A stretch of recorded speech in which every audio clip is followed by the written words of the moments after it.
Tales from Azeroth. As always here at the Pig and Whistle Inn in Stormwind, I go through a variety of subjects with regards to World of Warcraft. So grab a bottle or a pint, sit back and enjoy. Today's subject, we're going to be going over sort of sanctums within WoW. These can be class halls, these can be the current Shadowlands Covenant sanctums, that kind of thing. Now, sanctums have been in the game not for long. If you look at WoW's sort of history, its its longevity and its lifespan, sanctums are very new and are something that have only recently been brought into the game with Legion, I believe. There wasn't anything beforehand in terms of Wrath of the Lich King, Burning Crusade, Kata, anything like that. So yeah, it was Legion that first introduced these sanctums, and they came in the form of class halls. Before I do carry on with the class halls and going into sort of what the Shadowlands ones are, comparing them, etc., we'll go over the weekly stuff as always. So the brawl for this week is called Cooking Impossible. Nice and simple. You bring the ingredients to your faction's cooking pot. Whoever cooks or whoever gets the ingredients there first wins the battleground. You can obviously kill Horde to steal their ingredients and stuff like that. So hop in there, get your conquest, get your honor, get whatever, just have a bit of fun with some friends. It's definitely worth it. It's one of the more enjoyable battlegrounds or brawls, I would say. The bonus event for this week is Arena Skirmishes, so you get 50% more honor from the skirmishes, and this is the same with the quests that you get. You'll get stuff like Observing Arena quest, so you can pick up some additional honor and conquest with these. The world bosses for this week is Valinor, which is the Bastion world boss, so make sure you hop over there, get your anima, get your potential loot drop, get your your conduit and stuff like that for your Covenant, if it's good or not.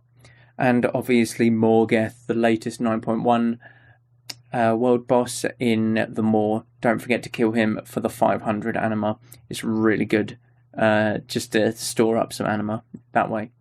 But going back to the class halls, like I said, Legion was the first expansion to introduce this idea to the player base, and since then we've only had it in Shadowlands.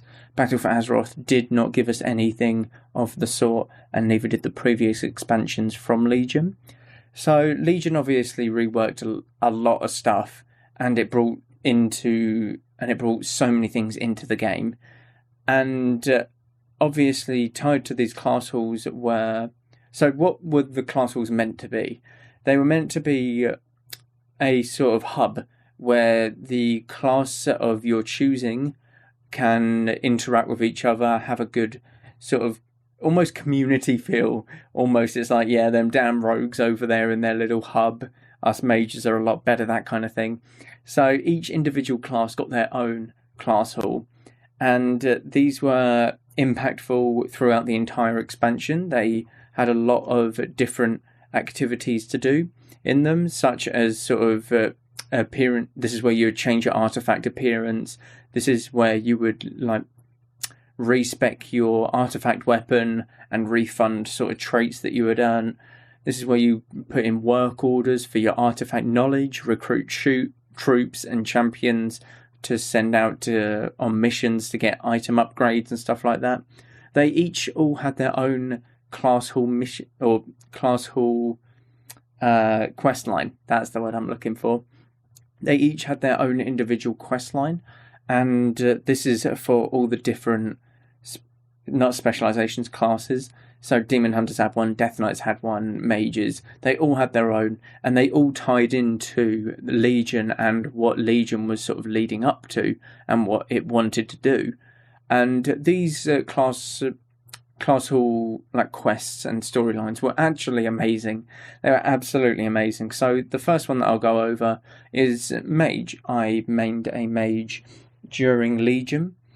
So the Mage questline is basically, you get loads of different potential artifacts. You get a Luneth, you get Fellow Malorn, you get Ebb and Chill, and all of these have different impacts in WoW in general, like the lore-wise. So a Luneth was wielded by Aegwyn, I believe.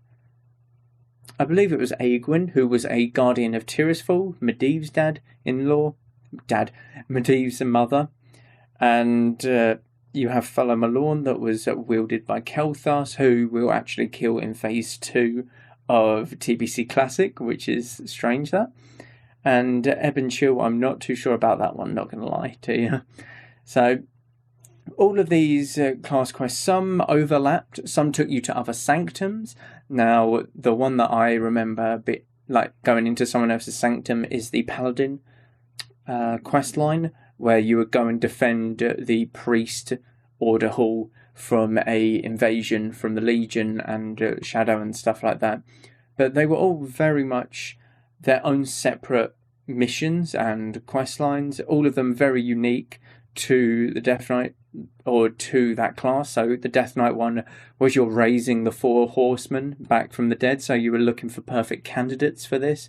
So you would get like Nazgrim, you'd get Sally Whitemane, who's the last boss in Scarlet Monastery Cathedral. I'm not sure who the third one is actually. I'm trying to remember. I can't remember the third, but the fourth one is Darian Mograine. Oh, it's Danoth Trollbane is the third horseman. I remember that now. Who was a sort of a military figure in one of the first wars between humans and orcs and that kind of thing. He was the one who, I believe, was stationed at Stromgarde Keep in Arathi Highlands. So it's one of them things. That might be a bit false, so don't quote me on that, but I'm like 90% sure on that. But yeah, there's loads of different things that you can basically do. Obviously, it furthers the lore of your class, so it gives you more in-depth analysis and more description of your class, its backstories, where it came from, and just what you do as a class. So as a paladin, you are a warrior of the light. You are meant to be a righteous and caring sort of being, that kind of thing. Whereas a Death Knight, you're there to serve a purpose. You're there to defy whatever is sort of opposing you, that kind of thing. So all of them built on the lore, and obviously loads of these storylines were well received by the community. So you have the Death Knight Order Hall, which is to Acheris the Ebonhold. Now, this one really didn't take much of thought to go into it, to be honest. Acheris the Ebonhold is where the Death Knights start off.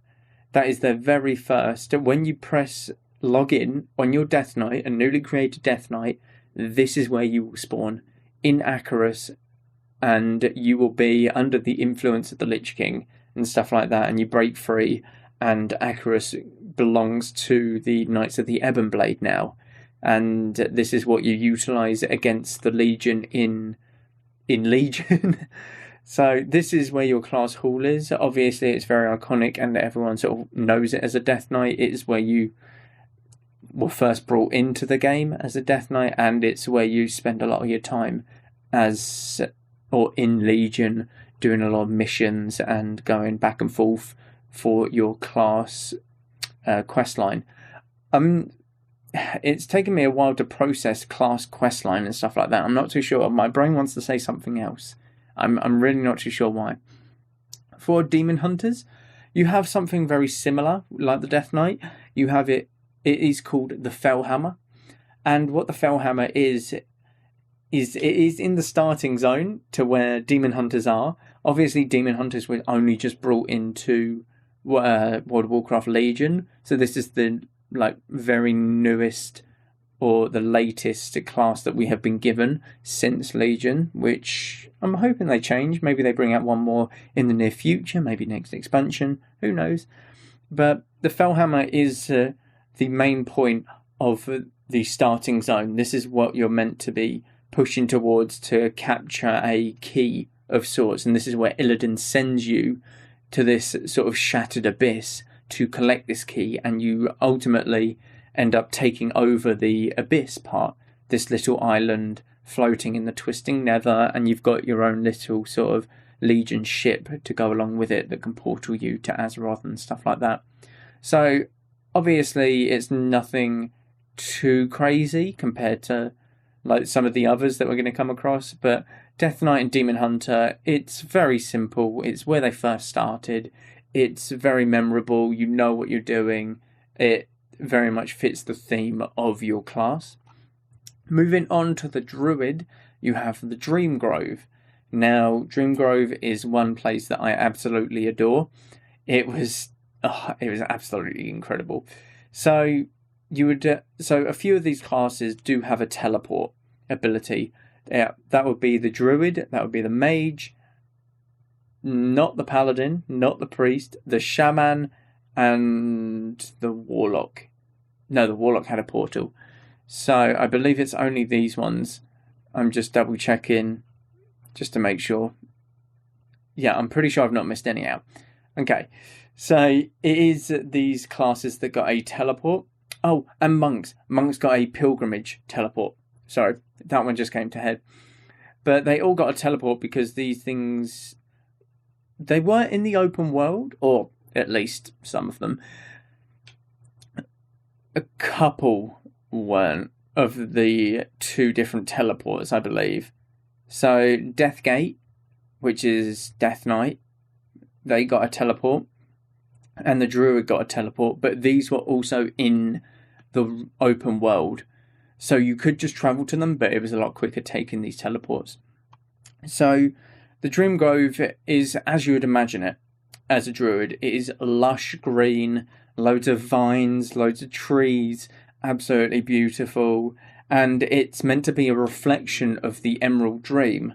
This is something where Druids sleep and they basically, they gain their power from the Emerald Dream. It's kind of that's the best way to describe it. It is meant to be a pure heart of sort of nature and stuff like that.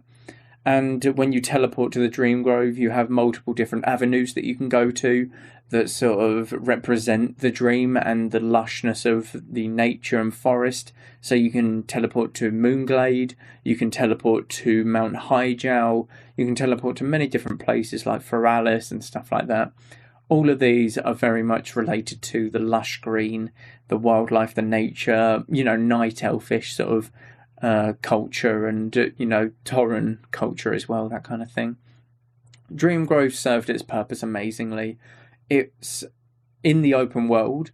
Obviously, other classes can't go to it. They basically, when they walk towards the Dream Grove in the open world, a sleep will overtake them and they'll just be, dumped outside of it. They'll be like, yeah, no, you don't belong here, go away.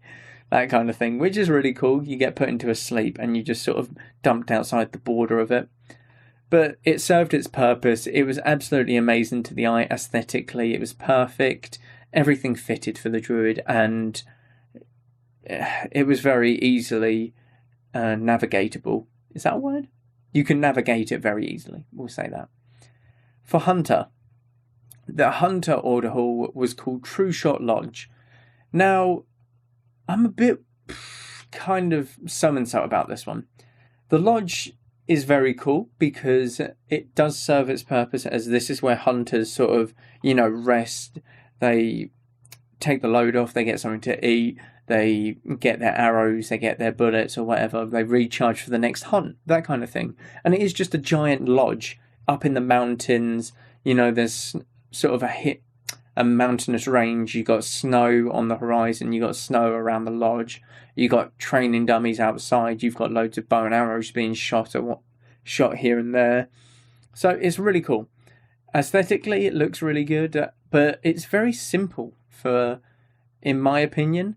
Simple might be good for hunters because it makes sense. But for me, if you go with like the druid and how lush and absolutely crazy everything is, it's really going out there, pushing it as far as you can towards the Emerald Dream that we've never sort of seen in game fully.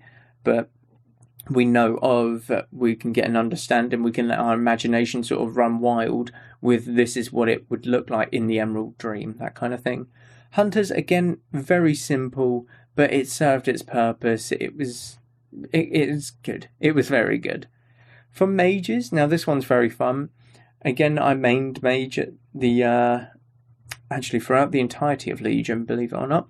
And it is called the Hall of the Guardian. Now, the Guardian obviously being Medivh and his mother Aegwyn and her mother before that, or her father before that, etc. Now, the Guardian was the protector of Azeroth. And since Medivh failed in that charge, Azeroth basically said that there won't be another Guardian, no one can handle such power, that kind of thing. So this was a place that mages got to teleport to. This is not in the open world.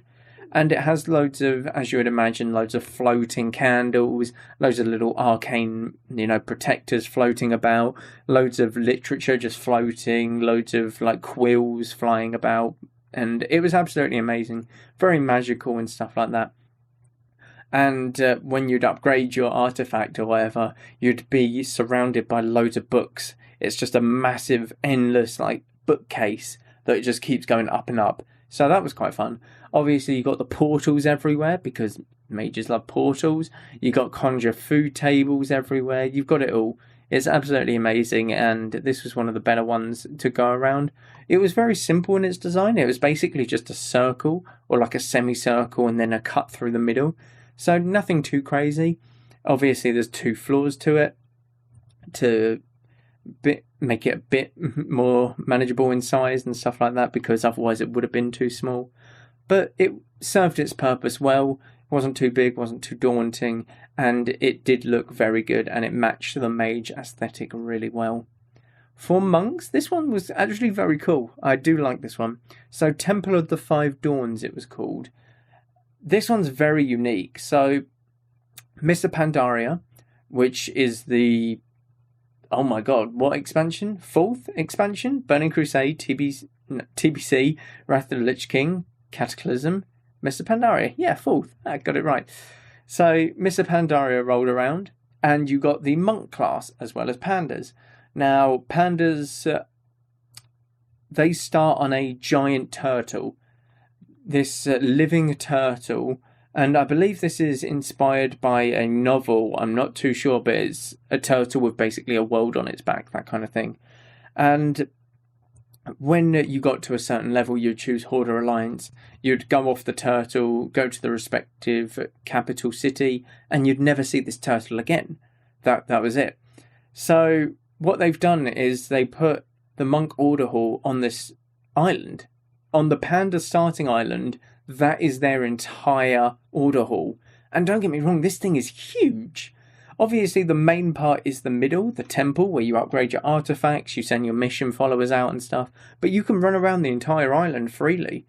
This is a place that only pandas from level like 1 to 15, if you're pushing it, got to explore. This was never seen by any sort of human race, Tauren, Orc, gnome, whatever can be a monk, to be honest. So it was really something in terms of its exploration potential. It was great. It was great fun if you never explored the like turtle back and stuff like that. But, and again, aesthetically, this place was amazing, by the way. It was absolutely gorgeous. So this was a really interesting one. It was the biggest class hall by far. Biggest class hall by far, because obviously you can explore. It's an entire zone, and that's saying something. You've got the Mage Order Hall, which is 2 stories of a semicircle, where if you run from one side of it, from the left-hand side to the right, you cut through the middle, it would take about 20 seconds to run that distance. This, if you went from one side of the turtle to the other, it would take you about 5 minutes. So that's the best size comparison I can give for you there. But absolutely amazing. I like how they brought back something that obviously you can't actually see in game. It is a turtle that swims about the oceans of Azeroth, but you can't actually ever find it as it is not on Azeroth. Like, if that makes sense. It's not within the game to be in the game when you're on Eastern Kingdoms or Kalimdor, Northrend, or anywhere within Azeroth, that kind of thing. It is within its own separate instance. And I'm glad that they brought it back, because it is such a great place that not many people got to have the pleasure of, enjoying, because not many people made pandas, I guess. For Paladin, you have the Sanctum of Light. So this one was sort of teased about in Wrath of the Lich King. And in Wrath of the Lich King, Death Knights were obviously brought in. And the penultimate sort of quest that you would get for the Death Knights is that you would assault Light's Hope Chapel.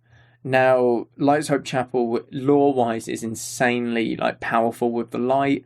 And they mention that the Lich King doesn't show his face because he knows what lies beneath the chapel. And no one sort of knew what this means. Everyone just sort of speculated that it was just, a very powerful light source. This is where a very powerful beings of light come to train and stuff like that.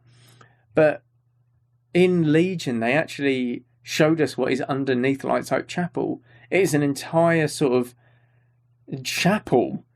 It's an underground chapel built underneath a chapel, which is insane. And it's really massive, to be honest. It's very good, very well done. It brings forth what a paladin is into the game. It's very much you're worshipping the light, you are a crusader, you're very much there to protect the innocent and be passionate or compassionate. Yeah, I think that's the word. And stuff like that. So they did a really good job with this order hall, and it makes sense that it is underneath Light's Hope Chapel. This was in the open world.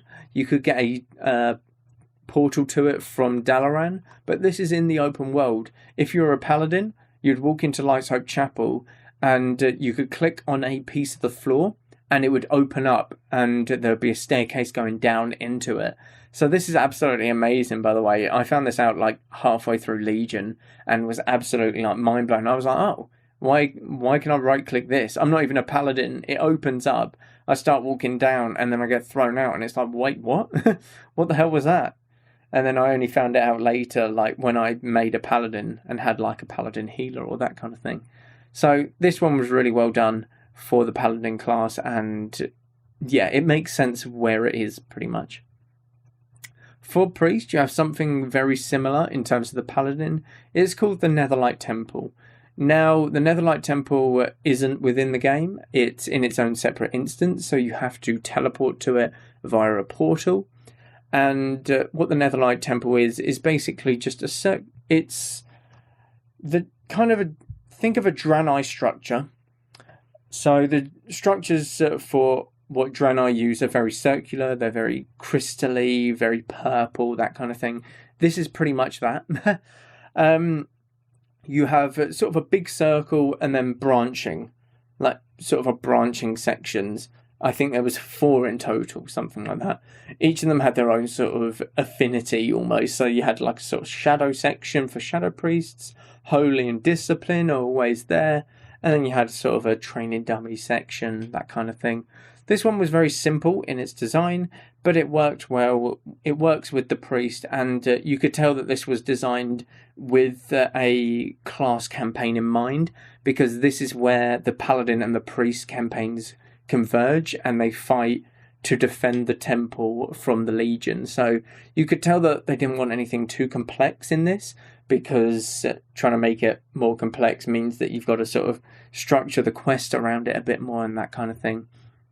So very simple in its design, but it does its job. Priests are very sort of content with just that kind of thing, I guess. And it did its job. It served its purpose. Everything was very confined and very sort of noticeable where it was, that kind of thing.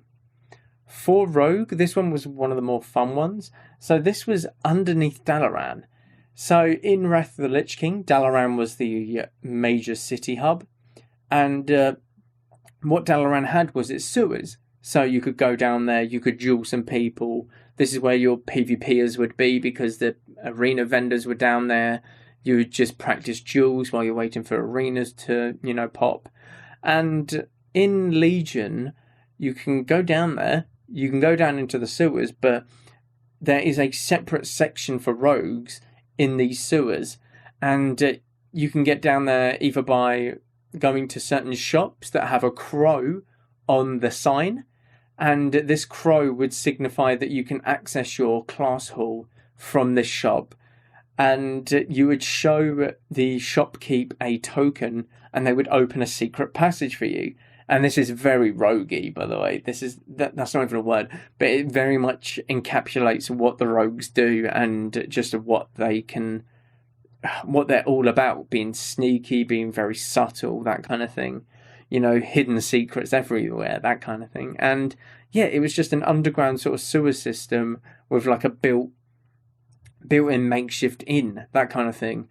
Even within the rogue sanctum, you have like levers to pull to open up different sections and stuff like that, so that you could go to like your council meeting, because there were like 8 different top-end rogues that you meet with to discuss like the future of the class hall, the Chamber of Shadows, and that kind of thing.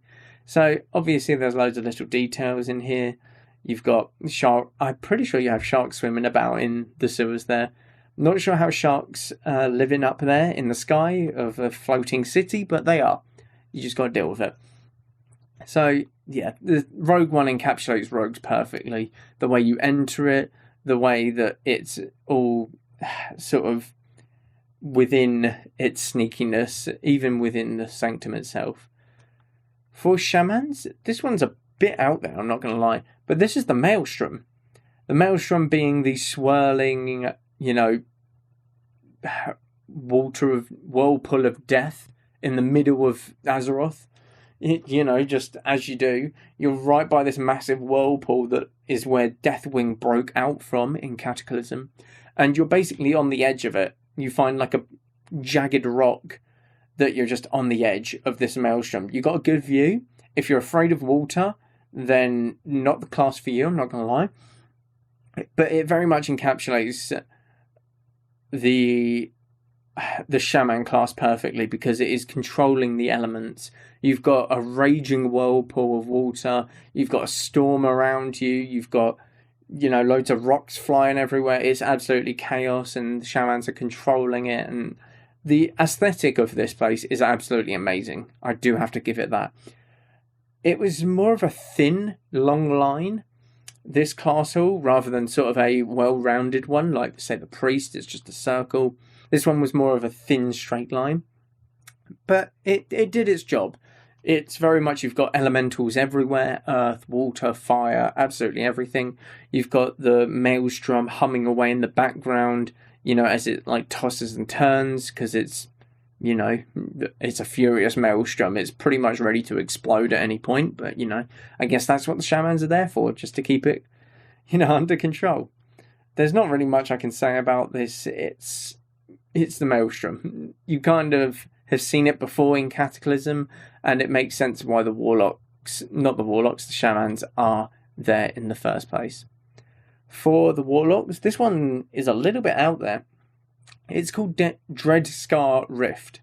This is a plane of existence that is completely on its own. This is within the Twisting Nether, and it's just floating. It's a rock floating in the Twisting Nether, pretty much.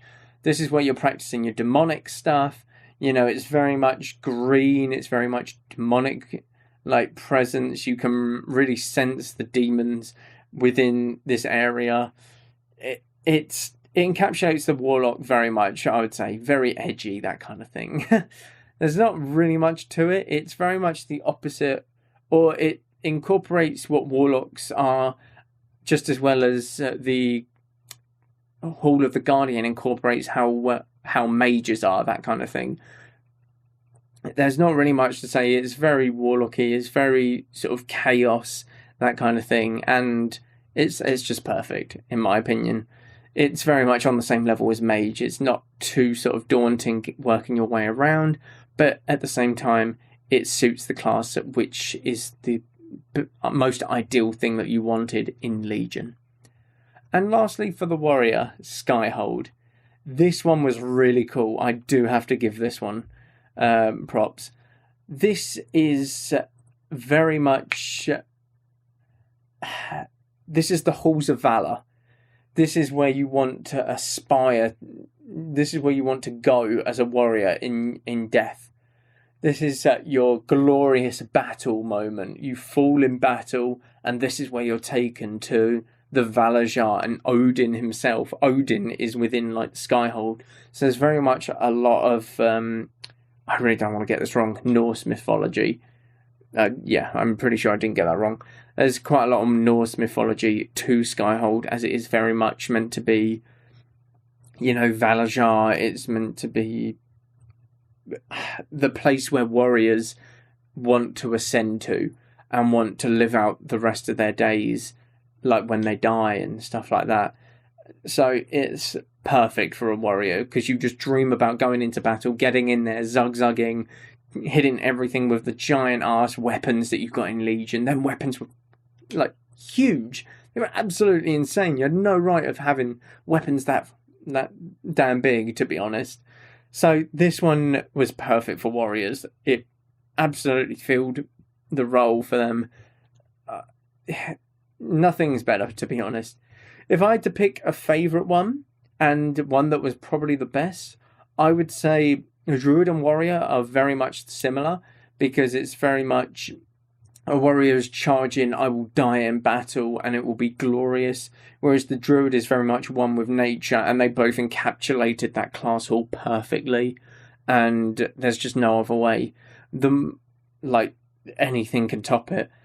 Obviously, some of them are a lot more lore-based, so stuff like the Paladin one, definitely stuff like the Death Knight one where you start off.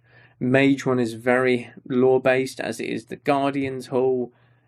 Loads of them have different qualities, but some of them I just prefer a lot better, mainly because of what I prefer within WoW. You might disagree, but I'll go with Druid and Warrior as some of the better ones, mainly because of how well they fit the class, to be honest.